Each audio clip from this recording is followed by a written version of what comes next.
Telugu digital media network లో political కేటగిరీలో number 1 కేవలం 72 గంటల్లో 1,50,00,000 వ్యూస్ పైగా పాపులర్ టీవీ నెట్వర్క్. నమస్కారం అండి. నమస్తే అండి. అసలు ఈ ప్రభుత్వంలో మహిళలకే అత్యంతంగా మేలు జరుగుతుందని చెప్పేసి అని అంటున్నారు. అన్ని మహిళలకే ఇస్తాం అంటున్నారు. మరి మొన్న రీసెంట్గా ఒక మహిళ గీతాంజలి బయటకు వచ్చేసి నాకు ఇవి వచ్చినాయి అవి వచ్చినాయి అన్ని పథకాలు వచ్చినాయి సంక్షేమం వచ్చిందని చెప్పగానే మరి ఆమె మీద ట్రోల్స్ చేసి ఆమెని ఆమెంతటికి ఆమె ఆత్మహత్య చేసుకునే పరిస్థితికి తీసుకొచ్చారని అంటున్నారు. దానికి మీరేమంటారండి? అండి, ఒక బీసీ మహిళకి ఒక సొంత ఇంటి కళ నెరవేరింది చెప్పడం కూడా తప్పు అయిపోయిందండి ప్రతిపక్షానికి. ఎందుకంటే జగన్మోహన్ రెడ్డి గారు మహిళలకి పెద్దపీట వేశారు.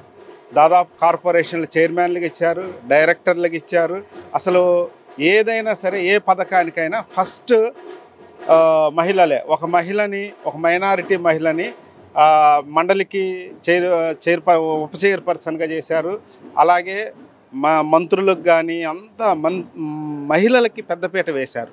ఆ మహిళలకు పెద్దపీట వేసింది వాళ్ళు ఓర్చుకోలేక మహిళల ఏదైనా సరే ఇప్పుడు ఒక బీసీ మహిళ ఆమె ఇప్పుడు ఇచ్చిన స్థలము మినిమం 10 లక్షలు విలువ ఉంటుందండి.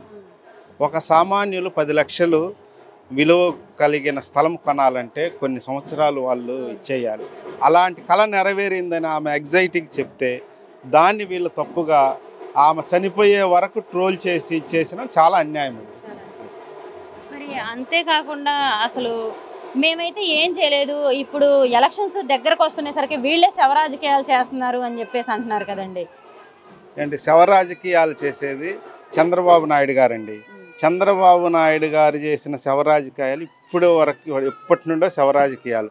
జగన్ గారు ఎక్కిన రోజు నుండి ఎప్పుడైతే ఆ సీట్లో కూర్చున్న రోజు నుండి మహిళా పక్షపాతిగా వర్క్ చేస్తున్నాడు.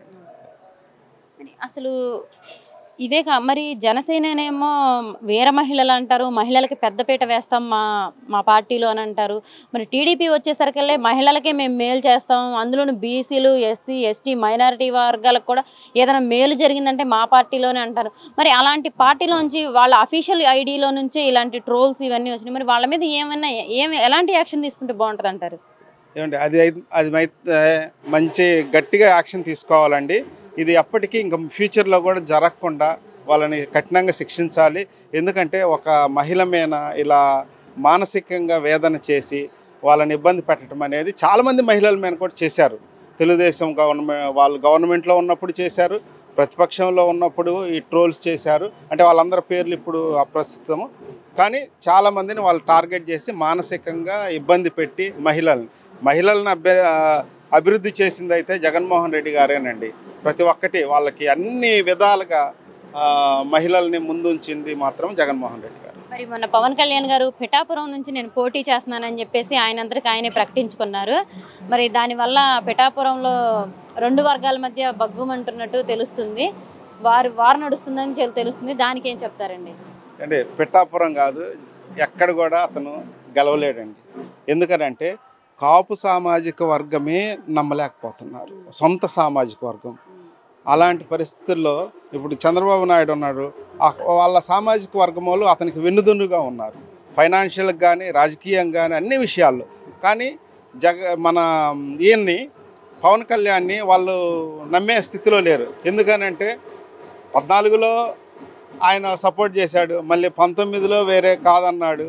మరి అలా ఒక మాట మీద స్టాండ్లో లేడు కాబట్టి సొంత వీళ్ళే అతన్ని విస్మరిస్తున్నారు. కానీ ఆయనేమో అసలు జగన్ నిన్ను అధపాతాళానికి తొక్కేస్తానని చెప్పేసి అంటున్నాడు కదా. నిన్ను కనుక ఈసారి ఓడించకపోతే నా పేరు పవన్ కళ్యాణ్ కాదు, నాది జనసేన పార్టీనే కాదని చెప్తున్నారు కదా. ఏమండి, ఎంతమంది కలిసి వచ్చినా సరే జగన్ గారిని ఓడించడం అనేది కష్టమండి.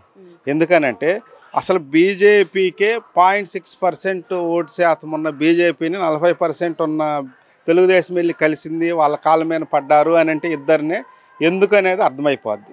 ప్రజలందరూ ఇదేమి కాదు, అందరూ ప్రతి ఒక్కటి గమనిస్తున్నారు. ప్రతి ఒక్కటి కూడా వాళ్ళు విజ్ఞతతో ఉన్నారు, జ్ఞానంతో ఓటేసి జగన్ గారిని గెలిపిస్తారు.